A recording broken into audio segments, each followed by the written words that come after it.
Queridos, hoje eu passei uma experiência um tanto quanto vexatória. Eu não prestei atenção na minha agenda e descobri em cima da hora que era eu que iria dar aula na escola bíblica dominical em determinada classe. E eu fiquei no dilema quando o pastor Temístocles me lembrou que era eu o professor, entre fingir que tinha preparado a aula e, com o conhecimento que você vai acumulando ao longo do tempo, simplesmente ministrá-la, ou ser autêntico e dizer que havia me atrapalhado e que tentaria fazer o melhor ministrando aquele tema que tinha a ver com salmos de lamento.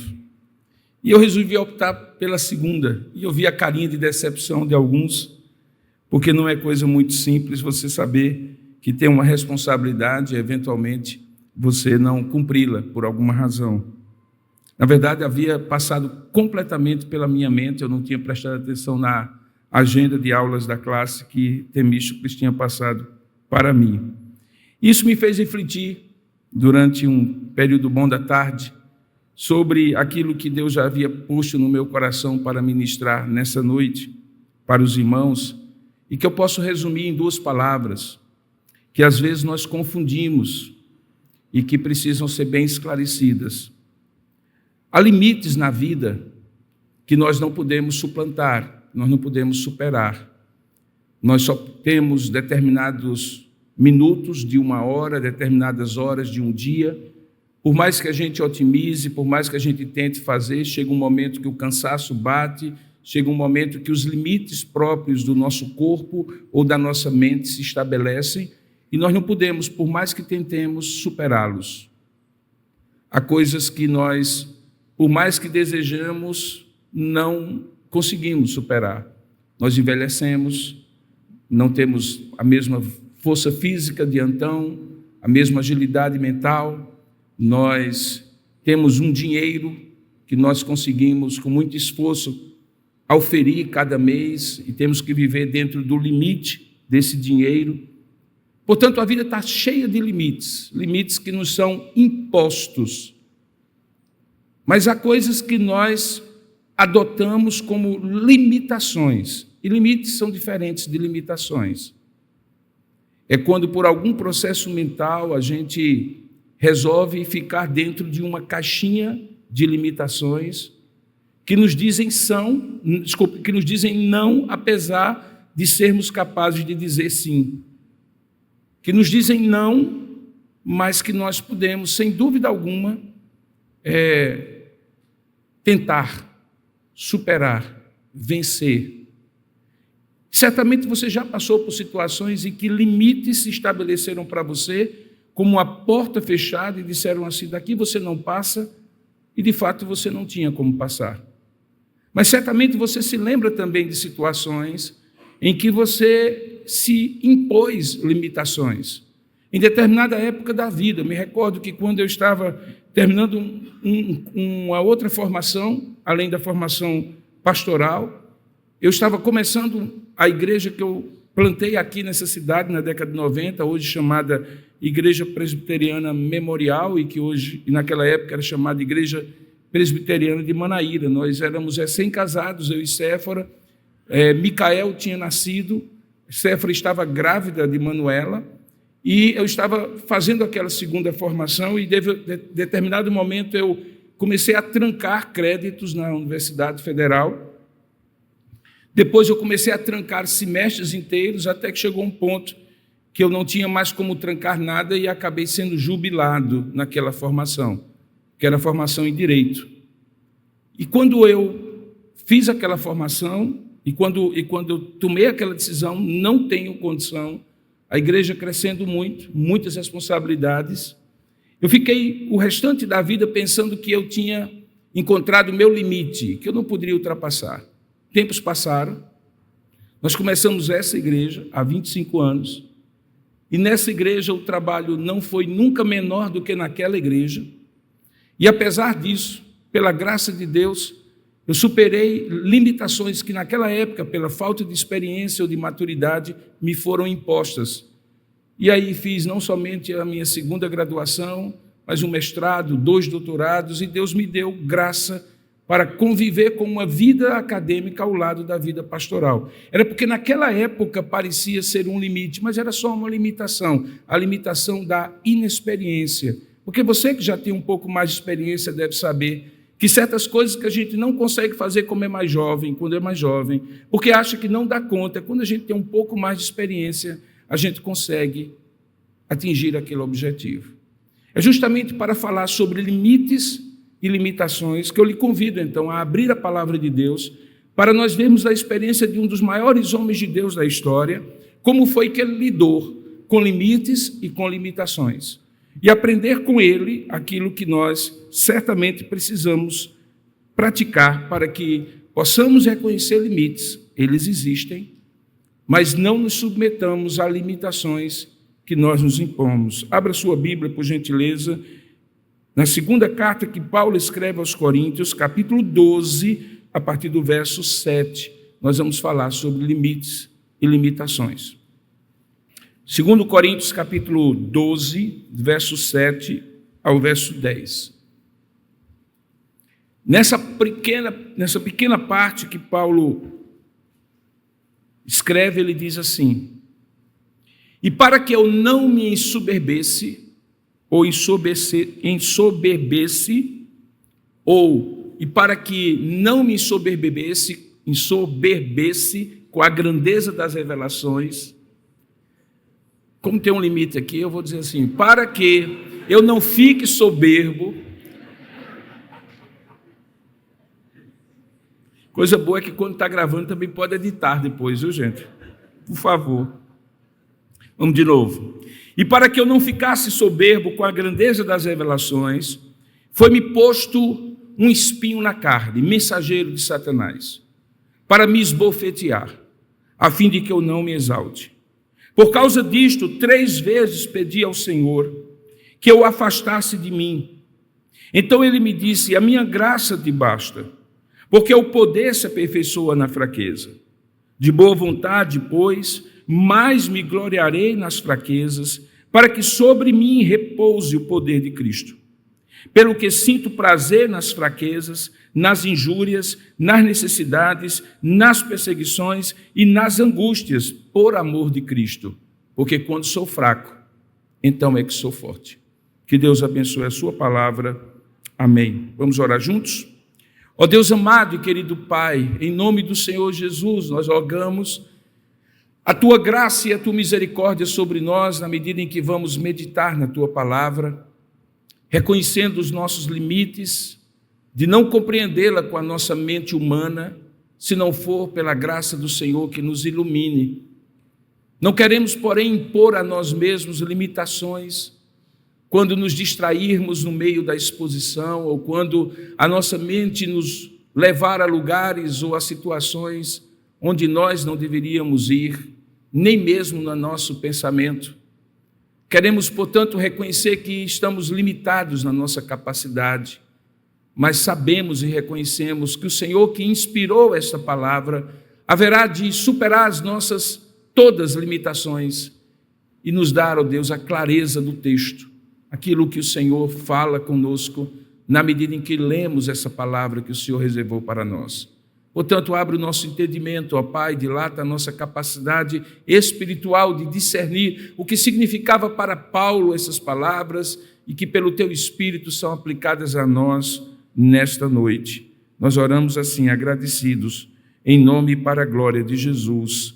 Amém. Esse pequeno trecho de Paulo escrevendo aos Coríntios está dentro de um contexto imediato, que ele está claramente relacionado ao contexto geral da carta. A carta segunda que Paulo escreveu à igreja de Corinto, na região da Acaia, na Grécia atual, era uma carta de uma grande defesa apostólica que Paulo fazia diante daqueles irmãos de Corinto. Os comentaristas todos concordam que esta segunda carta, na verdade, é uma terceira carta, porque a segunda, por alguma razão, se perdeu e nunca foi preservada para fazer parte do cânon. Alguns até defendem que parte da segunda carta está aqui, nessa que seria cronologicamente a terceira carta de Paulo aos Coríntios. Paulo estava sendo questionado na sua autoridade apostólica porque a essa altura ele estava bastante ausente da igreja em Corinto. Ele chega a dizer no início dessa carta que, se por um lado a sua presença física era poderosa, muito mais era a sua ausência por causa da sua autoridade apostólica. Os apóstolos eram os guardiães da doutrina que Jesus havia deixado. Testemunhas da ressurreição, falavam em nome e na autoridade do próprio Jesus. Portanto, quando um apóstolo estava presente, o próprio Deus se revelava por meio daquele homem. E quando ele estava ausente, ele usava os emissários apostólicos e também as cartas que nós temos registradas no cânon do Novo Testamento. Esse era o contexto geral de um homem que precisava defender o que era desnecessário defender. Que aquela igreja, com quem ele tinha uma relação muito próxima, devia em grande parte a sua saúde e a sua fortaleza espiritual ao ensino, à presença, ao pastoreio, à exortação do apóstolo. Mas como toda ausência é atrevida, o fato de Paulo estar em outros lugares pregando o evangelho fazia com que surgisse naquela igreja questionamentos acerca da sua autoridade.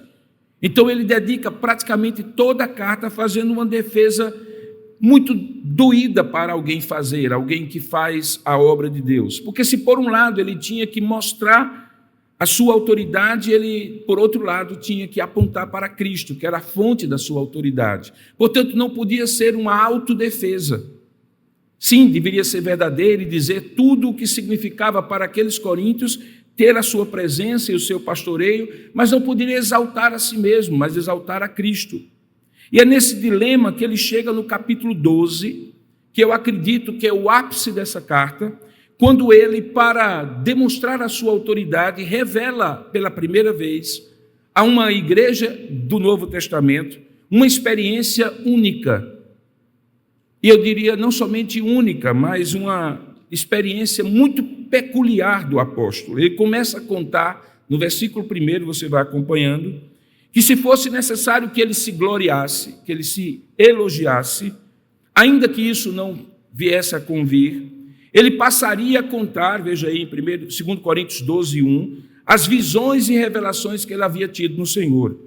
E aí ele, para evitar a autoglorificação, ele começa a contar o que ele havia vivido, como se estivesse contando a história de um homem. Por isso que no verso 2, ele diz assim: eu conheço um homem em Cristo que há 14 anos foi arrebatado até o terceiro céu. E aí ele diz, se no corpo ou fora do corpo, eu não sei, Deus o sabe. Ele acaba se traindo, porque ele agora usa a primeira pessoa dizendo que não sabia dizer como devia ter sido aquela, ou como seria aquela experiência. Se teria sido uma visão e ele estava no corpo, ou se teria tido um êxtase, uma epifania, de modo que ele visitou o céu corporalmente, corpo e alma por inteiro. Quando ele se refere ao terceiro céu, é porque na tradição judaica, o terceiro céu é o lugar de Deus, visto que o primeiro é a atmosfera onde nós vemos, é assim que eles entendem. E diz o verso 4 que ele foi arrebatado, e aí ele usa a palavra ao paraíso, e ouviu palavras inefáveis, palavras sublimes, que não é lícito, não porque seja proibido, mas porque talvez não seja legítimo contar aquilo que é tão extraordinário. E por isso ele diz, e tal coisa, verso seguinte, me gloriarei, não porém de mim mesmo. E aí ele começa as suas ressalvas, salvo nas minhas fraquezas. Pois se eu vier a gloriar-me, não serei tolo, não serei nécio, porque direi a verdade, mas abstenho-me para que ninguém se preocupe comigo mais do que em mim vê ou de mim ouve.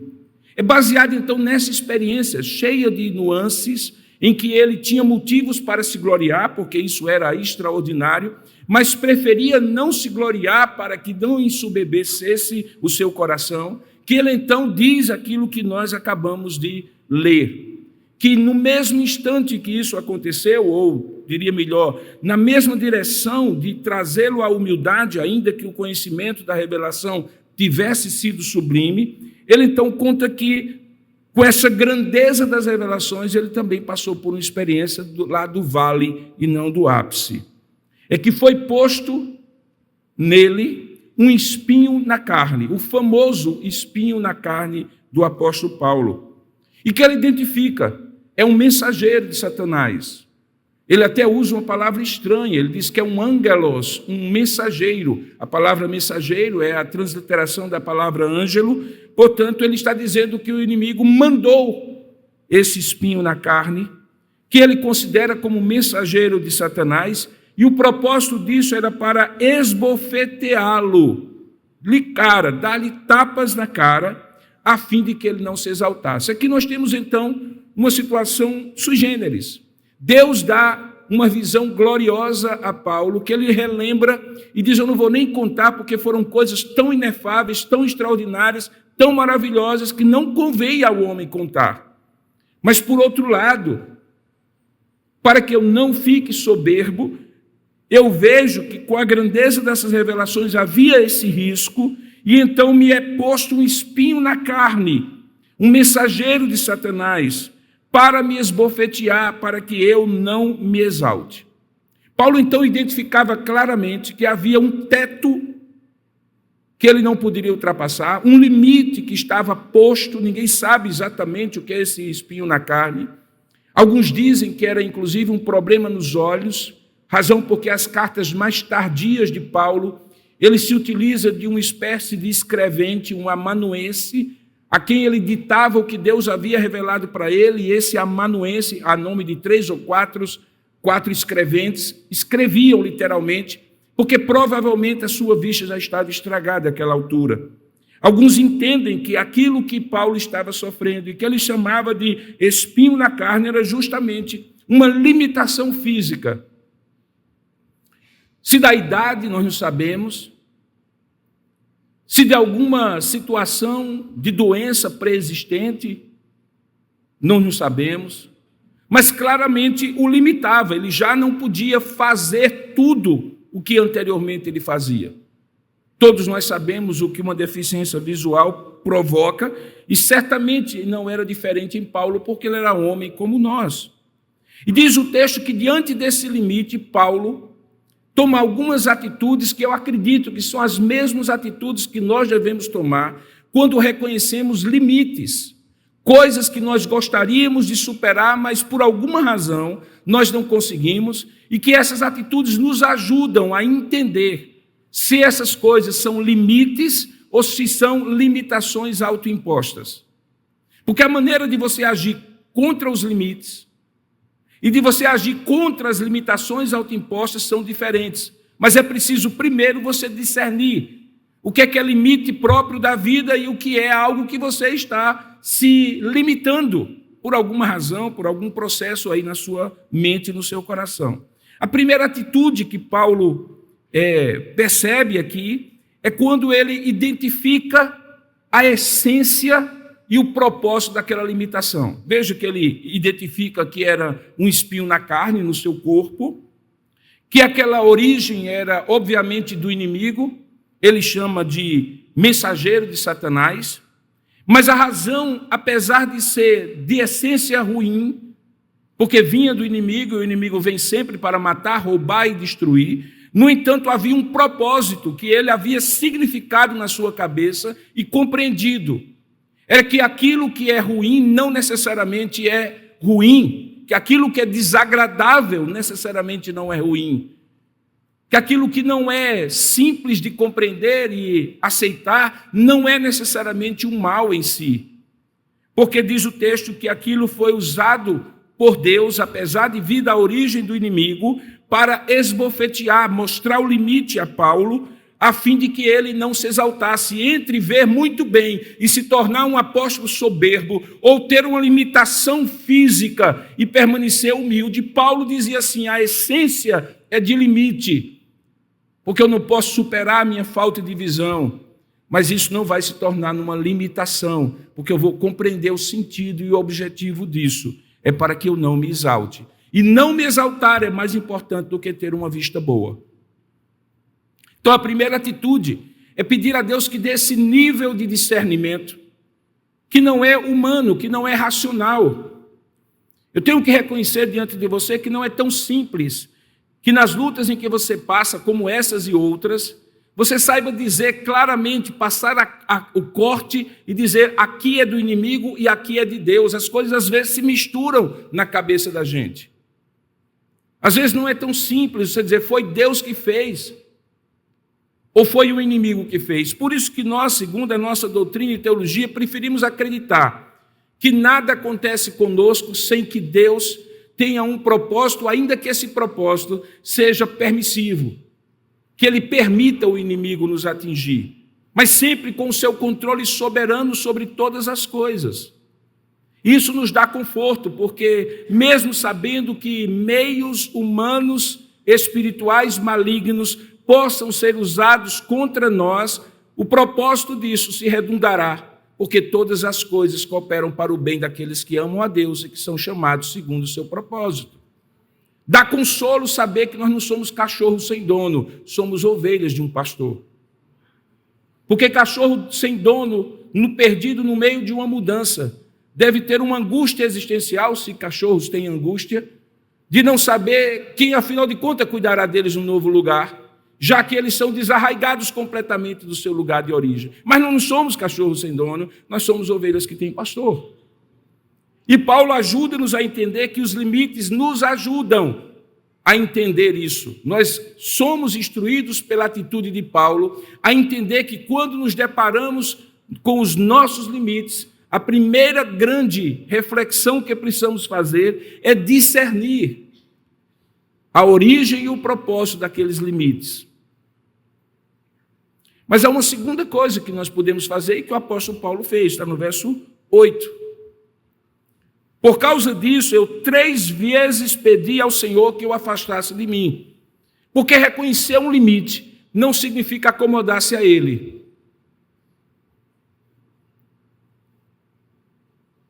Porque quando eu me acomodo ao limite, sem a graça de Deus, aqui haverá a graça de Deus, será o próximo ponto, mas sem a graça de Deus, esse limite se transforma numa autolimitação muito mais severa. Que essa sim é incapacitante para o corpo, para a alma e para o espírito. É quando o limite começa a nos identificar, a dizer quem somos. É quando o limite nos faz reconhecer não apenas as nossas incapacidades, mas a possibilidade completa de superá-las. Veja, Paulo tinha um limite, mas ele não se autolimitou. Ele chamou alguém e o colocou a serviço dele. Certamente pagou. Ou se o trabalho foi voluntário, era mais trabalhoso, porque quem sabe escrever, prefere escrever. E Paulo sabia escrever muito bem. Ditar para alguém implicava em repetir a frase várias vezes, como todo ditado que nós conhecemos. Era mais trabalhoso? Era mais limitante? Era mais lento? Mas ele não se acomodou ao limite de não poder mais escrever, porque tinha problemas com a vista. Porque quando eu não clamo a Deus como ele clamou, e porque ele clamou pedindo a Deus que o livrasse do limite, até que ficou claro que era um limite mesmo, e que ele tinha que dar o jeito dele, que ele tinha que superar-se de outra forma, ele clamou, e diz o texto que ele 3 vezes pedia ao Senhor que o afastasse de mim. A compreensão que Paulo tinha era que, se era mensageiro de Satanás, Satanás estava debaixo do controle soberano de Deus, como sempre é costumeiro citar num momento como esse. Lutero sempre chamou Satanás de o pobre diabo de Deus, ou seja, nada ele faz além do controle. Inclusive temos um exemplo clássico na Bíblia, que é o livro de Jó, onde Satanás pede a Deus permissão para tocar a Jó, e só vai até o limite que Deus estabelece para ele. Possivelmente, essa mesma teologia entrava na cabeça de Paulo e fazia com que ele dissesse assim: ok, se Satanás só vai até onde Deus permita que ele vá, então eu vou pedir ao Senhor que me livre disso. E não há problema nenhum em lutar contra o limite, em pedir, em confiar, em suplicar. Porque é isso que nos faz não entender limite logo a priori como uma limitação. Isso nos faz lutar, estar vivos, não nos acomodarmos, pensarmos nas possibilidades, Não nos aprisionarmos naquilo que para nós parece impossível. Porque se assim fizermos, aí sim o limite é incapacitante, seja ele qual for. Então, por 3 vezes, ele pede ao Senhor que o afastasse dele. Mas então, no verso 9, vem a terceira atitude, que é uma escuta cuidadosa do que Deus está lhe dando como significado diante do limite. Olha só o que ele diz. Então Deus me disse, a minha graça te basta. E dá razão disso, porque o poder se aperfeiçoa na fraqueza. Existe uma teologia aqui muito clara, irmãos. É que melhor ter a graça diante do limite do que ter a autossuficiência, suposta capacidade de superar o limite baseado na sua própria força. E esse dilema nós vemos toda hora, porque somos instigados, seja pela própria Escritura, pelas pessoas, pelas circunstâncias, a lutar. A vida é uma luta e nós lutamos sempre. Mas há um momento em que a força para lutar se esvai. O poder para lutar se esvai e nós nos vemos em fraqueza. E ele então diz, quando chegar esse momento, saiba, a minha graça vai lhe bastar. Porque a minha graça basta e ela se aperfeiçoa ainda mais na fraqueza.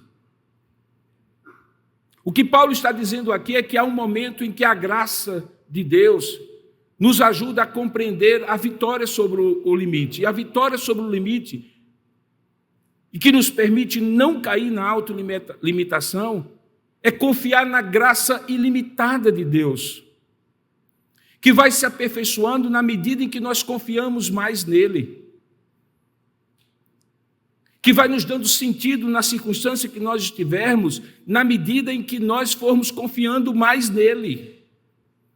A graça de Deus é o elemento mais capacitador diante da incapacidade humana, irmãos.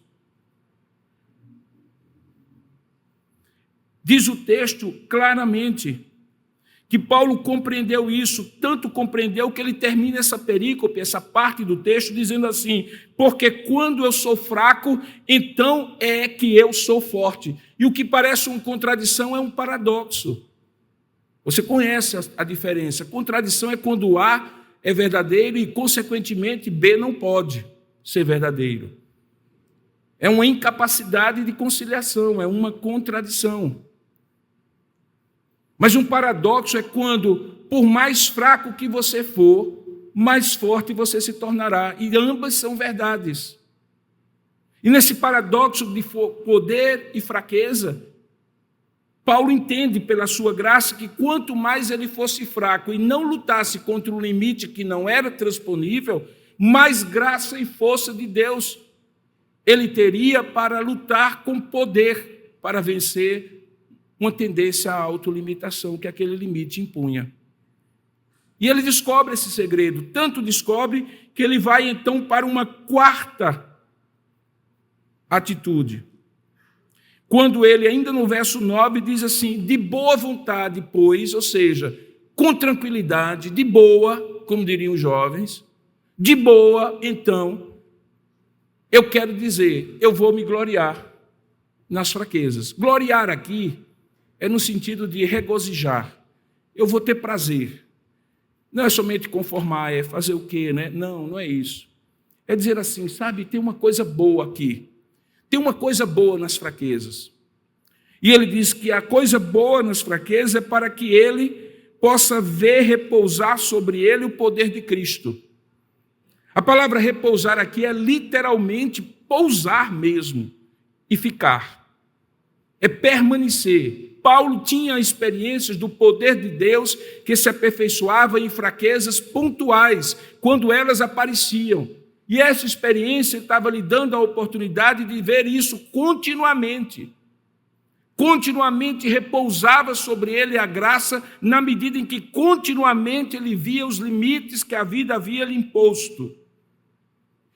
E porque não lutava contra eles na sua própria força e inteligência, ele repousava em Deus, e Deus repousava a sua graça sobre ele.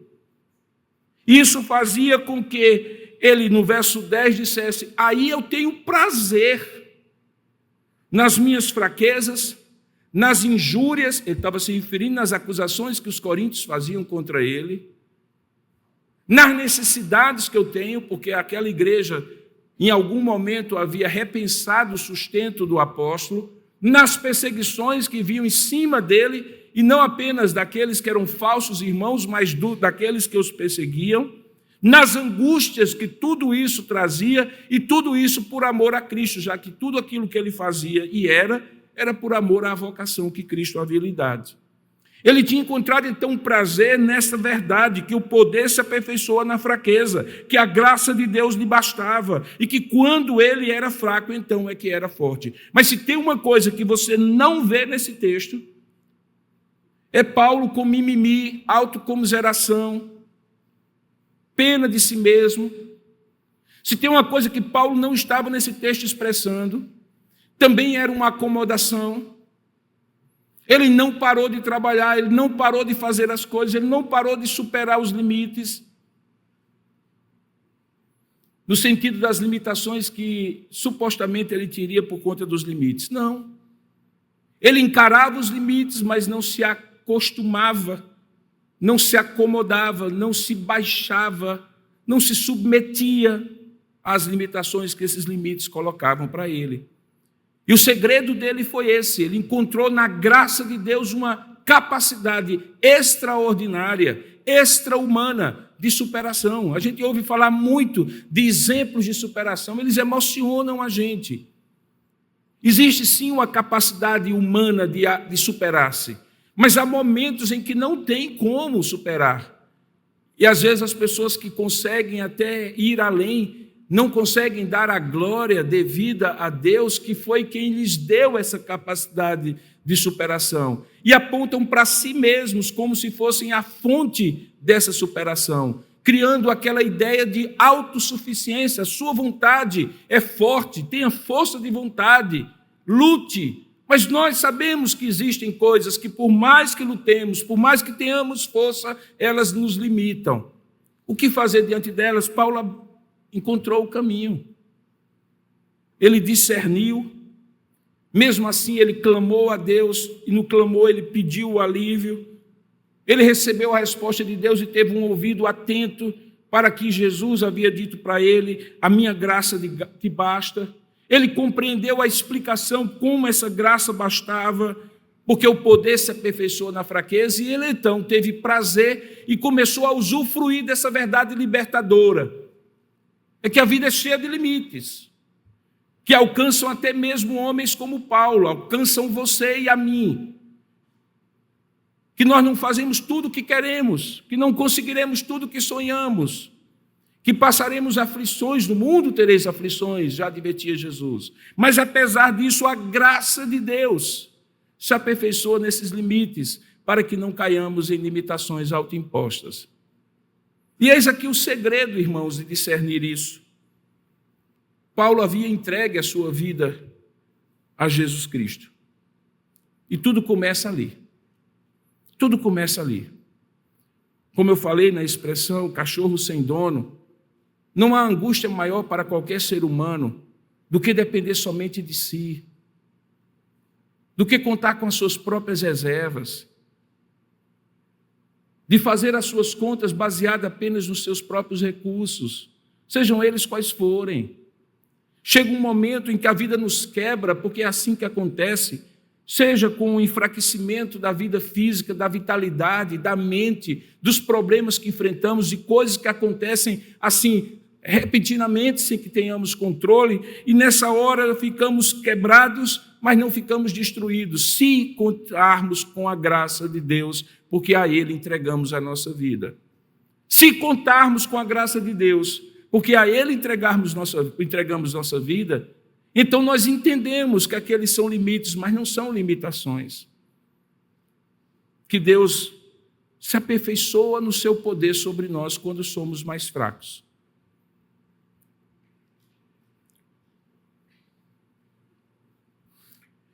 Houve uma época que eu pregava sem esboço. Pregava sem escrever nada. meditava, estudava e pregava sem esboço. Com o passar do tempo, eu comecei a ler e assistir às minhas pregações, a princípio ouvir, depois assistir. E eu percebi que partes inteiras que eu gostaria de falar, eu já não estava falando. E então eu voltei a fazer algo do tempo do seminário, quando eu fazia os meus sermões escritos, como é obrigatório em alguns momentos do curso. E eu comecei a escrever meus sermões. E eu comecei a me ver mais seguro de não deixar de falar a vocês algumas coisas que eu escrevi.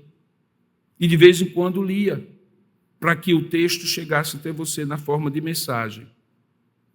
E eu comecei a notar um outro tipo de limitação, é que eu comecei a ficar preso demais ao texto. E há certas coisas na pregação que não é como uma aula, que não são como uma aula, que você tem que deixar Deus fluir em você e por seu intermédio. Não de uma maneira mística, assim, esotérica, mas de uma maneira espiritual e sobrenatural, em que Deus coloca pensamentos e palavras na gente que a gente não estudou e nem colocou no esboço, e Deus traz para a gente. E eu percebi que, com o passar do tempo, variar entre trazer o computador ou o iPad ou um texto e pregar sem esboço e sem nada, lembrando apenas do momento devocional que eu tive com aquele texto, me ajudava a nem ficar preso nas limitações próprias que o tempo está impondo, nem tampouco me tornar tão soberbo e tão autossuficiente de ter segurança apenas e tão somente se o texto que eu escrevi já estiver lá, porque aí eu não terei possibilidade alguma de esquecer coisas algumas. Isso é apenas um exemplo de coisas simples que nós vamos ter que ir aprendendo ao longo da vida, de como conviver e depender da graça de Deus. Deixe-me dar outro exemplo. Quando os nossos filhos são pequenos em casa, como diziam os antigos, eles cabem debaixo de um balaio, você domina sobre eles. Eles vão crescendo e você vai continuando orientando, você vai ainda instruindo, mas vai cada vez mais vendo o poder que as suas palavras têm de convencimento diminuírem quando eles têm outras referências. E à medida em que você vai vendo isso, vai lhe dando um sentimento de impotência. E nesse sentimento de impotência você só tem um caminho. A graça lhe ensina a orar mais pelos seus filhos do que você orava antes, quando eles eram pequenos, porque você tinha a ideia, a ilusão de que sua palavra era convincente, e você então descobre que não é a sua palavra que é convincente. É o Espírito que pode usar até o seu silêncio em oração para convencer o filho de uma verdade que o seu longo discurso não seria capaz de convencer. Você então vai encontrando limites de eficácia, limites de alcance, limites físicos, mentais, limites de desempenho. A vida é cheia de limites, irmãos. Haverá um limite final para todos nós. Um dia nós vamos partir daqui. E desse dia nenhum de nós passará. Ficar meditando se ele está próximo ou longe esse dia é angustiante demais. O que é que nós temos então? De ir convivendo com os limites que a vida for dando, sejam eles quais forem, e aprendendo com exemplos como esse a não estar debaixo das limitações que esses limites sugerem, impõem para nós. Sejam eles quais forem. E quando fazemos isso, descobrimos essa verdade maravilhosa. É que a graça do Senhor se aperfeiçoa na nossa fraqueza. O poder de Deus se aperfeiçoa na nossa fraqueza. E que a graça de Deus nos basta. Que há coisas que você faz e não funciona. Até que você cansa de fazer, entrega nas mãos de Deus, rega em oração e Deus é quem faz. E é um mistério. Igualzinho àquele agricultor que semeia um campo inteiro, mas só dá sementeira e frutificação em um determinado lugar. Ou aquele pescador que joga a rede a madrugada inteira, Mas basta uma palavra só do Senhor para dizer onde lançar a rede, e daquela vez a pesca é maravilhosa. E não é por coincidência que Deus nos chama a ser semeadores e pescadores, porque semeadores e pescadores não podem depender de si mesmos. Eles têm que depender de algo sobrenatural que acontece quando eles lançam a semente ou quando eles lançam as redes. E esse algo sobrenatural é o poder que se aperfeiçoa na nossa fraqueza. É a dependência da graça de Deus que não nos acomoda. Veja, Paulo orou 3 vezes. Nós lutamos em oração contra os limites, até que eles se estabelecem. E quando eles se estabelecem, aí confiamos que Deus vai nos dar graça para lidar com eles sem sermos tragados pelas limitações. E isso é libertador. Isso é maravilhoso, porque nós somos seres que são convidados a viver pela graça e não pela autossuficiência. De modo que quando você começar, se já não teve, a ter experiências que esfregam na sua cara o seu limite que até então você não estava vendo, ou nunca teve que enfrentar, por favor, não se revolte. Não ache que Deus está contra você. Deus está lhe chamando para um caminho mais estreito, um caminho de dependência, um caminho da graça de Jesus, em que você vai ter que abrir mão da sua suposta autossuficiência, do seu suposto saber, da sua suposta competência, que foi boa até determinado ponto, mas a partir daquele ponto não é mais suficiente. E Deus vai querer lhe dar uma experiência sobrenatural, como Paulo teve. Veja, essas 2 experiências estão juntas, separadas por 14 anos. 14 anos, o jovem Paulo parecia não ter limites. Até uma revelação extraordinária no 3º céu ele havia tido. E agora ele relembrava para usar como argumento da sua autoridade. 14 anos depois, o velho Paulo, com os olhos já estragados, teve uma experiência tão gloriosa quanto aquela, que era a experiência do não poder, do não ser, do não fazer, como já preguei aqui, que doem, mas são libertadoras, porque nos mostra o tamanho exato que nós temos e também o tamanho exato que Deus tem.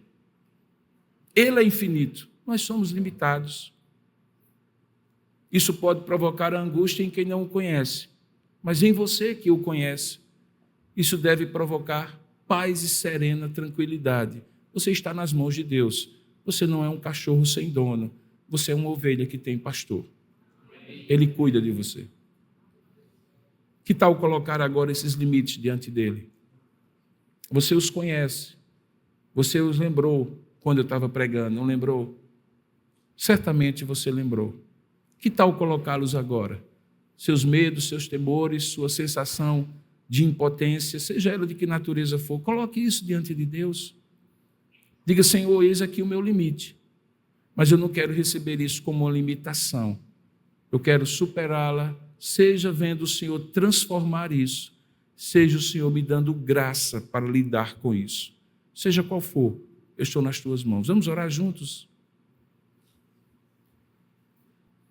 Ó Deus amado e querido Pai, louvado seja o teu nome, Senhor, por sermos tuas ovelhas. Louvado seja o teu nome por termos experiências gloriosas, algumas maravilhosas, outras dolorosas. Louvado seja o teu nome porque, com o passar do tempo, vamos entendendo os nossos limites. Louvado seja o teu nome porque esses limites não implicam em desespero quando nós te reconhecemos neles.